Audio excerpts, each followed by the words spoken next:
ഗർഭപാത്രം മാറ്റിവെക്കൽ ശസ്ത്രക്രിയയിലൂടെ യുകെയിൽ ജനിച്ച മിറാക്കിൾ ബേബിയെക്കുറിച്ചുള്ള റിപ്പോർട്ടാണ് ഇനി. സഹോദരിയിൽ നിന്ന് സ്വീകരിച്ച ഗർഭപാത്രത്തിലൂടെയാണ് 32-കാരിയായ ഗ്രേസ് ഡേവിസൺ തന്റെ ആദ്യത്തെ കൺമണിയെ വരവേറ്റത്.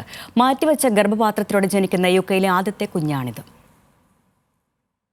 ജന്മനാ ഗർഭപാത്രം ഇല്ലാതിരിക്കുകയോ വികാസമില്ലാതിരിക്കുകയോ ചെയ്യുന്ന MRKH സിൻഡ്രോം എന്ന അപൂർവ ജനിതക വൈകല്യമാണ് 36-കാരിയായ ഗ്രേസ് ഡേവിഡ്സന്റെ ജീവിതത്തിൽ വില്ലനായത്. ചികിത്സകൾ പലതും പരാജയത്തിൽ അവസാനിച്ചപ്പോൾ അസാധ്യമായത് സാധ്യമാക്കാൻ ഗ്രേസിനെ സഹായിച്ചത് സഹോദരി ആമി പർഡിയാണ്.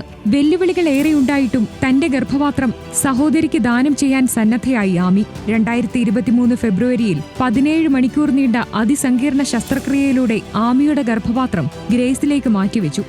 ഓക്സ്ഫോർഡിലെ ചർച്ചിൽ ആശുപത്രിയിൽ 30 ഡോക്ടർമാരടങ്ങുന്ന മെഡിക്കൽ സംഘമാണ് ശസ്ത്രക്രിയ നടത്തിയത്.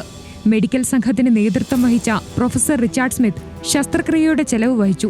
2 വർഷത്തിനിപ്പുറം ആരോഗ്യവതിയായ പെൺകുഞ്ഞിന് ഗ്രേസ് ജന്മം നൽകി. IVF-ലൂടെയായിരുന്നു ഗർഭധാരണം. അവൾ വളർന്ന ഗർഭപാത്രത്തിന്റെ ദാതാവ് കൂടിയായ ആമിയുടെ പേരാണ് ഗ്രേസും ഭർത്താവ് ആംഗസും കുഞ്ഞിന് നൽകിയത്. ഫെബ്രുവരി 27-ന് പടിഞ്ഞാറൻ ലണ്ടനിലെ ക്വീൻ ഷാർലറ്റ് ആശുപത്രിയിൽ സിസേറിയനിലൂടെയാണ് കുഞ്ഞാമി ജനിച്ചത്. 2.5 കിലോയിലേറെ ഭാരമുണ്ടായിരുന്നു കുഞ്ഞിന്. അങ്ങനെ ഗർഭപാത്രം മാറ്റിവെക്കൽ ശസ്ത്രക്രിയയിലൂടെ യുകെയിൽ ജനിച്ച ആദ്യത്തെ കുഞ്ഞായി ബേബി ആമി. ഒരു കുഞ്ഞുകൂടി വേണമെന്നാണ് ഗ്രേസിന്റെ ആഗ്രഹം.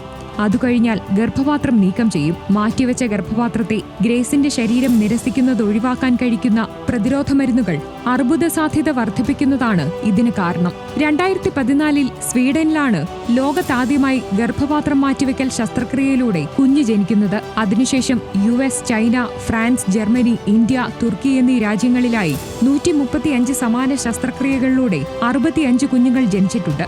Science desk, news Malayalam.